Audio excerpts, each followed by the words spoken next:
السلام عليكم. البارح كلنا فقنا على يا اما شفنا حضرنا ليها، يا اما وصلتنا الخبر نتاع ان الحفره طاكسيات خوات من الطاكسيات وفرقوهم لجوج بلايص. واحد الجزء مشى جهه بابقاري، والجزء الاخر مشى جهه الطاكسيات اللي كيديو للمدن. المهم ما عرفتش بالضبط سميت البلاصه، ما عليناش. أه تغيير مطلوب فعلا، والافكار اللي كيقولوا زوينه لا طبقات، ولكن كاينه اشكاليه وحده نتاع علاش فرقوا الطاكسيات بلايص. كانت داك البلاصه مجموعه، يعني الطاكسي اللي بغيتيها كتلقيها. نعطيكم غير مثال.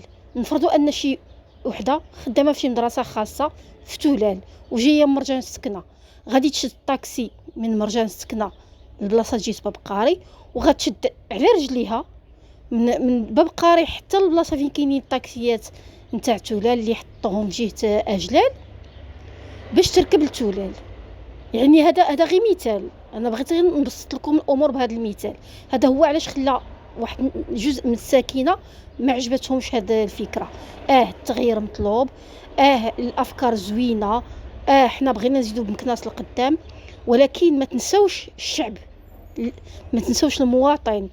هما اللي عندهم هاد الحالات اللي كيعيشوا. انا عطيت غير مثال نتاع وحده ساكنه في مرجان سكنه وخدامه في تولال، وما كاينين امثله كثيره وكثيره. فلهذا من الاحسن إعادة النظر في البلاصة نتاع الطاكسيات، يتجمعوا في بلاصة وحدة، سواء جهة أجلال أو في جهة بابقاري. المكان لا يهم، ولكن المهم أنهم يتجمعوا.